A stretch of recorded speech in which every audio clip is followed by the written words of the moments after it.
परमात्मा शक्ति ने जब इस सृष्टि का निर्माण किया तो इसमें जाति, धर्म, वर्ण व्यवस्थाएं और प्रत्येक जीव में अलग अलग रक्त का संचार किया। साथ ही प्रत्येक जीव को प्रसन्न होने का, दुखी होने का अधिकार भी दिया। प्रत्येक व्यक्ति अपनी इच्छा अनुसार, अपने लक्ष्यों के अनुसार खुश होता है और उसे जो खुशियां प्राप्त होती है उनका वह वर्णन नहीं कर सकता। ईश्वर ने जब इस सृष्टि को बनाया तो धन किसी को ज्यादा, किसी को कम उसके कर्मानुसार दिया, लेकिन खुशियां सबको समान रूप से दी। सबको खुश होने का अधिकार समान रूप से दिया। खुशियां ना बाजार में मिल सकती है, ना आप पैसा देकर के किसी से खरीद सकते हैं। इस संसार में खुशियां अर्थात आत्मसंतुष्टि, जब आप किसी कर्म को करते हैं और उसके फल की आपको प्राप्ति हो जाती है तो वही आपकी खुशियां बन जाती है। अगर खुशियां बाजार से खरीदी जाती तो इस संसार में केवल अमीर ही खुश हो पाते, गरीब कभी खुश नहीं हो पाते। खुशियां अंतःकरण में विद्यमान एक भाव है। अमीर का बच्चा डाइनिंग टेबल पर भोजन करके भी प्रसन्न नहीं हो पाता और एक गरीब का, भिखारी का बच्चा रास्ते में चलते हुए सूखी रोटी खा करके भी प्रसन्न हो जाता है।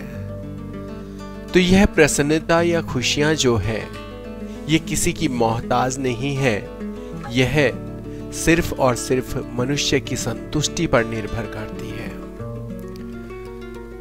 एक व्यक्ति स्विमिंग पूल में स्नान करके, नहा करके, तैर करके भी प्रसन्न नहीं होता और कुछ बच्चे सड़क के किनारे बारिश में भरे हुए पानी में खेलकर भी स्वर्ग की अनुभूति कर लेते हैं। तो अर्थ यही हुआ कि खुशियां जो है उनका कोई पैमाना नहीं है, उनके लिए कोई साधन सीमित नहीं है और कोई साधन छोटा नहीं है। वे किसी भी प्रकार से कभी भी अपने आप को खुश कर सकते हैं। यह एक कला है जिसमें व्यक्ति स्वयं को पूर्ण रूप से उतार लेता है और संतुष्ट होना जब उसे आ जाता है तो चारों तरफ उसके प्रसन्नताएं, खुशियां ही होती है। ऐसा लगता है मानो वह खुशियों के महल में रह रहा हो और चारों तरफ खुशियां उससे पूछ रही हो कि मेरा अवसर कब आएगा या मेरा नंबर कब आएगा। इसलिए आत्मसंतुष्टि जो है वह खुशियों की जन्मदात्री है। खुशियों को आप तभी प्राप्त कर सकते हैं जब आप पूर्ण रूप से आत्मसंतुष्ट हो जाते हैं। और यह आवश्यक नहीं कि आप जो चाह रहे हैं वही हो। आपको जो मिल गया उसमें आपको संतुष्ट होना ही प्रसन्नता या खुशियों का खजाना है। आप उसमें सतत कमियां निकालते रहेंगे, उसमें दोष ढूंढते रहेंगे, पर छिद्रान्वेषी का व्यवहार करेंगे तो भले ही आप सोने की चम्मच से भोजन करते हो, आप प्रसन्न नहीं हो सकते, आप खुश नहीं हो सकते। प्रसन्नताओं के लिए आपको अपने अंतःकरण को एक बालक के समान रखना पड़ता है। और जब आपका अंतःकरण एक बालक के समान हो जाता है तो जिस प्रकार से बालक छोटी छोटी खुशियों से खुश हो जाता है, छोटी छोटी उपलब्धियों से, छोटी छोटी प्राप्तियों से खुश हो जाता है, वैसे ही मनुष्य भी स्वयं को खुश रखने का प्रयास करने लगता है। ये खुशियां आपको किसी वस्तु से प्राप्त नहीं हो सकती, आपकी संतुष्टि से प्राप्त होती है। भोजन कैसा है इस पर निर्भर नहीं करता, भोजन करने के पश्चात आपको क्या संतुष्टि हुई इस बात पर प्रसन्नता निर्भर करती है। प्रसन्नता भोजन की गुणवत्ता या उसके स्वाद में नहीं, आपकी भूख में है। आप कितने भूखे थे और किस समय आपको क्या मिला और आपकी संतुष्टि उस समय हो पाई या नहीं हो पाई, तो वही आपकी प्रसन्नता का कारण है। एक गिलास शीतल जल से भी मनुष्य को वो प्रसन्नता मिल जाती है जो स्वर्ग में पहुंचकर भी नहीं मिलती। बस महत्व इस बात का है कि उस समय प्यास कितनी बड़ी थी और उस प्यास को आपने एक गिलास में संतुष्ट किया या नहीं किया। जब तक मनुष्य संतोषी नहीं बनेगा, संतुष्ट नहीं करेगा स्वयं को, तब तक प्रसन्नताएं उसको किसी प्रकार से प्राप्त नहीं हो सकती। वह चाहे कितना ही प्रयास कर ले, वह चाहे स्वयं को किसी भी कर्म में लगा दे, चाहे कितना भी धन कमा ले, लेकिन वह आनंद को, प्रसन्नता को, खुशियों को प्राप्त नहीं कर सकता।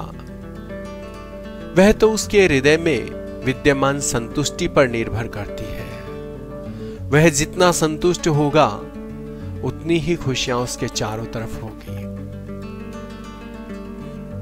बड़े मकान में, एसी में, कूलर में वो खुशियां नहीं मिलती जो एक पेड़ के नीचे ठंडी छांव में सोने के पश्चात मनुष्य को मिल जाती है। तो यह सब आपकी नींद पर निर्भर करेगा कि आपको नींद कितनी अच्छी आ रही है और कितनी तेजी से आ रही है। और जब आपको नींद ही नहीं आ रही, तो भले ही आप एसी में सोए या कूलर के सामने सोए या किसी भी आप मकान में सोए, किसी भी अच्छे बिस्तर पर सोए, अगर नींद नहीं आ रही तो फिर वे सारे के सारे व्यर्थ हैं। और अगर आपको बहुत नींद आ रही है और आप एक वृक्ष के नीचे सो गए, तो वहां भी आपको बड़े आनंद की अनुभूति होती है। तो आनंद और खुशियां, प्रसन्नताएं, ये हमारी संतुष्टि और हमारी आवश्यकताओं पर निर्भर करती है। इसका अध्यात्म से, इसका आत्मा से, इसका हमारे भौतिक संसाधनों से कोई भी लेना देना नहीं है। ये सब हमारी मूलभूत आवश्यकताओं और हमारी संतुष्टि पर निर्भर करती है कि हमें किस वस्तु की किस समय आवश्यकता है। भूखे व्यक्ति को यदि बासी रोटी भी मिलती है तो वह संतुष्ट हो जाता है और प्रसन्न हो जाता है, लेकिन जिसका पेट पहले से भरा हुआ है उसे आप यदि काजू बादाम या 56 भोग भी देंगे तब भी वह संतुष्ट नहीं हो पाएगा।